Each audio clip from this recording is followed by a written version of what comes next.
The Lord. യേശുക്രിസ്തുവിൻ്റെ നാമത്തിൽ എല്ലാവർക്കും സ്നേഹവന്ദനം. കഴിഞ്ഞ രാത്രികാലം സ്വസ്ഥമായ ഉറക്കം തന്ന് രാവിലെ ഉണർന്നെഴുന്നേൽപ്പാൻ സഹായിച്ച ദൈവത്തിന് നന്ദി പറയാം, സ്തുതിക്കാം. കഴിഞ്ഞ 2 എപ്പിസോഡുകളിൽ ദർശനത്തെക്കുറിച്ചും സ്വപ്നങ്ങളെക്കുറിച്ചും വചനത്തിൽ പറഞ്ഞിരിക്കുന്ന വചനഭാഗങ്ങൾ വിവരിച്ചു പറഞ്ഞു.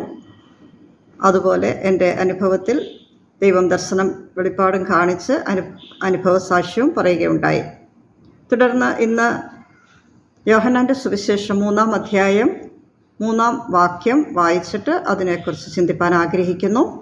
അവിടെ വായിക്കുന്നു: ആമേൻ ആമേൻ, ഞാൻ നിന്നോട് പറയുന്നു, പുതുതായി ജനിച്ചില്ല എങ്കിൽ ദൈവരാജ്യം കാണുവാൻ ആർക്കും കഴിയുകയില്ല. ഫരീസന്മാരുടെ ഒരു പ്രമാണിയായിരുന്ന നിക്കോദിമോസിനോടാണ് യേശു ഇത് പറഞ്ഞത്. യേശു പറഞ്ഞ വാക്കുകൾ തന്നെ യോഹന്നാൻ എഴുതിയിരിക്കുകയാണ്.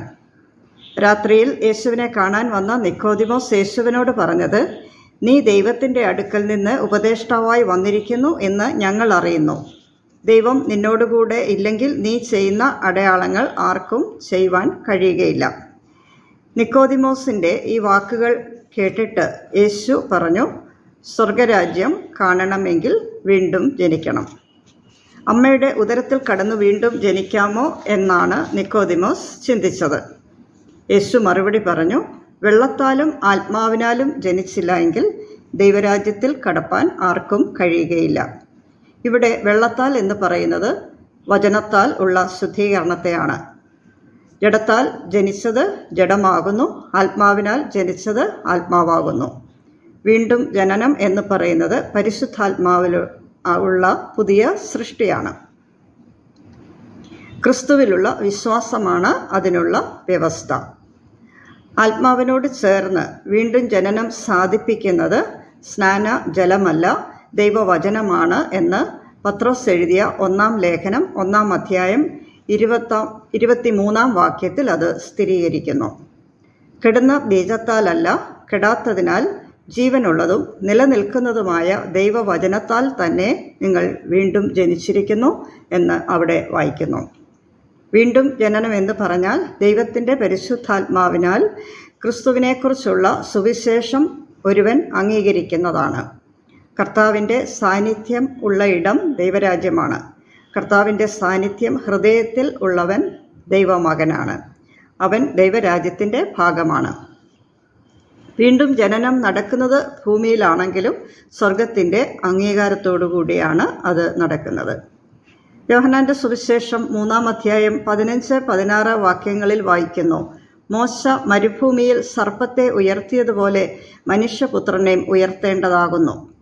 അവനിൽ വിശ്വസിക്കുന്ന ഏവനും നിത്യജീവൻ പ്രാപിക്കേണ്ടതിന് തന്നെ. തൻ്റെ ഏകജാതനായ പുത്രനിൽ വിശ്വസിക്കുന്ന ഏവനും നശിച്ചു പോകാതെ നിത്യജീവൻ പ്രാപിക്കേണ്ടതിന് ദൈവം അവനെ നൽകുവാൻ തക്കവണ്ണം ലോകത്തെ അത്രയ്ക്ക് സ്നേഹിച്ചു. ദൈവം ലോകത്തെ സ്നേഹിച്ചിരിക്കുന്നു എന്ന വാക്കുകളാൽ ദൈവം മനുഷ്യന് പ്രത്യാശ നൽകുന്നു. നമ്മെ മരണവ്യധിയിൽ നിന്നും വീണ്ടെടുത്ത് രക്ഷിക്കുവാനാണ് ദൈവം ലോകത്തെ സ്നേഹിച്ചത്. പാപം നിറഞ്ഞ ലോകത്തെ വീണ്ടെടുക്കുവാൻ വേറെ മാർഗം ഇല്ലാതിരുന്നതുകൊണ്ട് പുത്രനെ തരുവാൻ തക്കവണ്ണം ദൈവം ലോകത്തെ സ്നേഹിച്ചു. പുത്രനിൽ വിശ്വസിക്കുന്ന ഏവനും നശിച്ചു പോകാതെ നിത്യജീവൻ അവകാശമാക്കും. ദൈവം ലോകത്തെ സ്നേഹിച്ചു എന്ന് ലോകം അറിയണമെന്ന് യോഹന്നാൻ ആഗ്രഹിച്ചു. അതിനാലാണ് ഈ സുവിശേഷത്തിലൂടെ അത് വെളിപ്പെടുത്തിയിരിക്കുന്നത്. ഈ സ്നേഹം നിരാകരിക്കുന്നവർ ദൈവസ്നേഹത്തിൽ നിന്നും ദൈവ സാന്നിധ്യത്തിൽ നിന്നും സ്വർഗ അനുഭവത്തിൽ നിന്നും എന്നേക്കും തള്ളപ്പെടും എന്നറിയണം. മോശ മരുഭൂമിയിൽ സർപ്പത്തെ ഉയർത്തിയതുപോലെ മനുഷ്യപുത്രനെയും ഉയർത്തേണ്ടതാകുന്നു എന്ന് പറഞ്ഞിരിക്കുന്ന സംഭവം പഴയ നിയമത്തിൽ ആണ്. അതെന്താണെന്ന് ചിന്തിക്കാം. മിസ്രൈമിൻ്റെ അടിമത്തത്തിൽ നിന്ന് ഇസ്രയേലിനെ മോശ മരുഭൂമിയിൽ കൂടി നടത്തിക്കൊണ്ടുവരുമ്പോൾ ചില സന്ദർഭങ്ങളിൽ ജനത്തിൻ്റെ മനസ്സ് ക്ഷീണിച്ചിട്ട് അവർ മോശയോടും ദൈവത്തോടും വിരോധമായി പിറുപിറുത്തു. ഇത് കേട്ട് യഹോവ കോപിച്ച് ജനത്തിൻ്റെ ഇടയിൽ അഗ്നിസർപ്പങ്ങളെ അയച്ചു. അവ ജനത്തെ കടിച്ചു. ഇസ്രയേലിൽ വളരെ ജനം മരിച്ചു. ആകയാൽ ജനം മോശയുടെ അടുക്കൽ വന്ന് അനുതപിച്ചു പറഞ്ഞു: ഞങ്ങൾ നിനക്കും ദൈവത്തിനും വിരോധമായി പാപം ചെയ്തിരിക്കുന്നു. സർപ്പങ്ങളെ ഞങ്ങളുടെ ഇടയിൽ നിന്ന് നീക്കിക്കളവാൻ യഹോവയോട് പ്രാർത്ഥിക്കണം എന്ന് അവർ മോശയോട് പറഞ്ഞു. മോശ ജനത്തിനു വേണ്ടി പ്രാർത്ഥിച്ചു.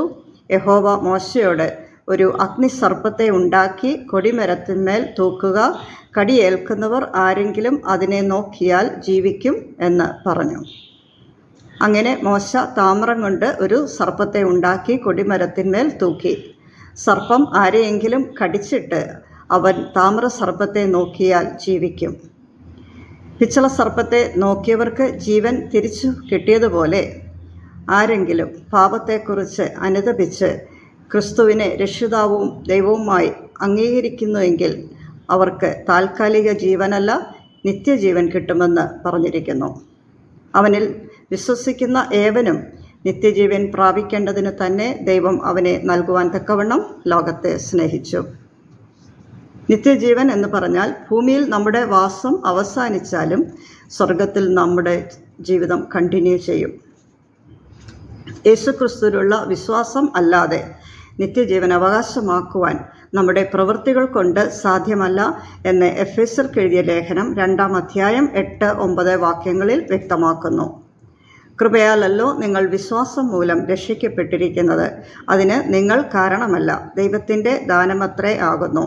ആരും പ്രശംസിക്കാതിരിപ്പാൻ പ്രവൃത്തികളും കാരണമല്ല എന്ന് അവിടെ പറയുന്നു. ക്രിസ്തുവിലുള്ള നമ്മുടെ വിശ്വാസം നമ്മെ രക്ഷിക്കും. പാപത്തിൻ്റെ ശമ്പളം മരണമായിരുന്നു. ദൈവത്തിൽ നിന്ന് അന്യപ്പെട്ടു പോയ അവസ്ഥയാണ് അത്. പാപത്തിൽ മരിച്ചവരായ നമ്മെ വീണ്ടും ജീവിപ്പിക്കുവാൻ ദൈവം അയച്ച പുത്രനായ യേശു നമുക്ക് വേണ്ടി കാൽവരി മരണം ഏറ്റെടുത്തു. യേശു എൻ്റെ പാപത്തിന് വേണ്ടി മരിച്ചു എന്ന് ഹൃദയം കൊണ്ട് വിശ്വസിക്കുകയും യേശുവിനെ രക്ഷിതാവും ദൈവവുമായി വാവുണ്ടത് നാം ഏറ്റുപറയുകയും ചെയ്യുമ്പോൾ രക്ഷിക്കപ്പെടും.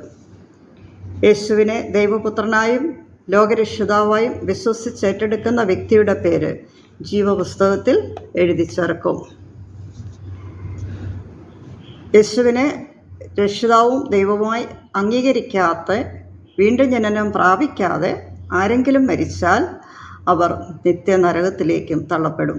ജീവപുസ്തകത്തിൽ പേരെഴുതാത്ത ഏവനെയും തീപ്പൊയ്കയിൽ തള്ളിയിടും എന്ന് വെളിപ്പാട് പുസ്തകം 20-ാം അധ്യായം 5-ാം വാക്യത്തിൽ വായിക്കുന്നു. വെളിപ്പാട് പുസ്തകം 21-ന്റെ 8-ാം വാക്യത്തിൽ നിത്യനരകത്തിലേക്ക് തള്ളപ്പെടുന്നവരുടെ ലിസ്റ്റ് എഴുതിയിരിക്കുന്നു. ഭീരുക്കൾ, അവിശ്വാസികൾ, അറക്കപ്പെട്ടവർ, കൊലപാതകന്മാർ, ദുർനടപ്പുകാർ, ക്ഷുദ്രക്കാർ, ബിംബാരാധികൾ എന്നിവർക്കും ഭോഷ്ക് പറയുന്ന ഏവർക്കും ഉള്ള ഓഹരി തീയും ഗന്ധവും കത്തുന്ന പൊയ്കയിലത്രേ. ദൈവത്തോടുകൂടെ നിത്യത അവകാശമാക്കണോ അതോ ദുഷ്ടന്മാരോടുകൂടെ തീപ്പൊയ്ക തിരഞ്ഞെടുക്കുന്നുവോ? ചോയ്സ് നമുക്ക് ഓരോരുത്തരുടെയും സ്വന്തമാണ്. ദൈവം തൻ്റെ പുത്രനെ ലോകത്തിൽ അയച്ചത് ലോകത്തെ വിധിപ്പാനല്ല, അവനാൽ ലോകം രക്ഷിക്കപ്പെടുവാനത്രേ. അവനിൽ വിശ്വസിക്കുന്ന ഏവനും ന്യായവിധിയില്ല. വിശ്വസിക്കാത്തവന് ദൈവത്തിൻ്റെ ഏകജാതനായ പുത്രൻ്റെ നാമത്തിൽ വിശ്വസിക്കായ്ക കൊണ്ട് ന്യായവിധി വന്നു കഴിഞ്ഞു. പാപികളായി തീർന്ന മാനവജാതിയെ രക്ഷിക്കുവാൻ തൻ്റെ ഏകജാതനായ പുത്രനെ യാഗമാക്കുവാൻ പ്രസാദിച്ചത് നമ്മോടുള്ള ദൈവസ്നേഹത്തിൻ്റെ പ്രദർശനമാണ്. രക്ഷാമാർഗം അനുഭവമാക്കുവാൻ വെച്ചിരിക്കുന്ന നിബന്ധന വിശ്വസിക്കുക എന്ന് മാത്രമാണ്. ഫൈനൽ ജഡ്ജ്മെൻറ്റിൽ അല്ലെങ്കിൽ അന്ത്യന്യായവിധിയിൽ നശിച്ചു പോകാതിരിക്കേണ്ടതിന് പുത്രനെ ചുംബിച്ചുകൊള്ളുക. നിത്യജീവൻ അവകാശമാക്കുന്നവരുടെ ഗണത്തിൽ നമുക്കായിത്തീരാം. അതിനായി ദൈവം നമ്മെ എല്ലാവരെയും അനുഗ്രഹിക്കട്ടെ എന്ന് ആശംസിച്ചുകൊണ്ട് ഇന്നത്തെ വചനചിന്ത നിർത്തുന്നു. God bless you. ആമേൻ.